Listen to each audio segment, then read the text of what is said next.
Ya, jadi kalau misalkan secara hukum fikih, antum lagi sholat, sholat wajib. Kemudian ada orang jelek yang ingin membunuh imam. Apa yang antum harus lakukan? Hah? Apa yang antum harus lakukan? Antum harus mencegah. Kalau seandainya tidak membatalkan sholat antum dalam keadaan tidak terlalu banyak bergerak, antum lanjut sholat. Ya sambil dihalangi antum gerakan tangan. Tapi kalau seandainya membutuhkan gerakan yang banyak, antum batalkan sholat. Apakah orang yang ingin membunuh ataukah ada binatang buas?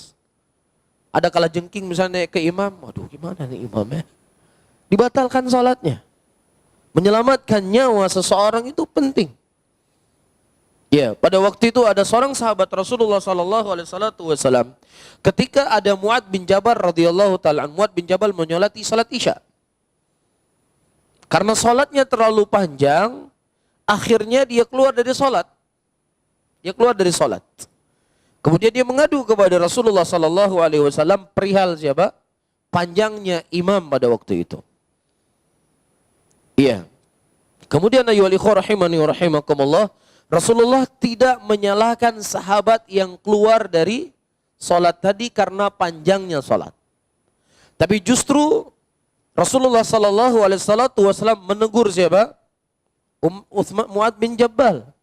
Rasulullah mengatakan, tafattan anta ya Mu'ad. Kamu telah berbuat fitnah wahai Mu'ad. Jadi dari sini menunjukkan kepada kita, bolehnya seseorang keluar dari salatnya ketika dalam kondisi yang memang harus dia keluar. Di antaranya apa? Orang yang membunuh imam. Sekarang mana yang lebih berat? Mana yang lebih dibolehkan? Terlalu panjang salat karena capek, atau ketika ada orang membunuh imam? Mana yang harus lebih keluar? Membunuh imam. Jadi kalau misalnya terjadi gempa yang sangat kencang, kita khawatirkan ini masjid akan roboh, kita sedang sholat, lanjut sholat atau keluar sholat? Keluar sholat. Karena menjaga apa? Menjaga nyawa.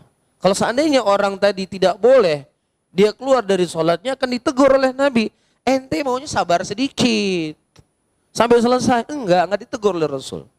Ketika tidak ditegur oleh Rasul berarti apa? Rasul mendiamkan. Ketika Rasul mendiamkan ini namanya apa? Sunnah takriri. Sunnah apa? Takriri. Bisa difahami ya? Baik.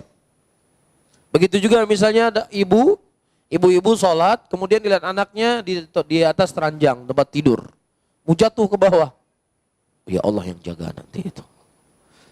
Tetap dibatalkan sholatnya. Diambil anaknya.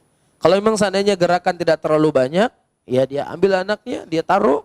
Tapi kalau seandainya sudah gerakan, sudah lari, sudah sekian langkah dan lain sebagainya, sudah tidak kelihatan lagi orang yang sholat, sudah dia batalkan sholatnya, dia ulangi kembali sholat tersebut.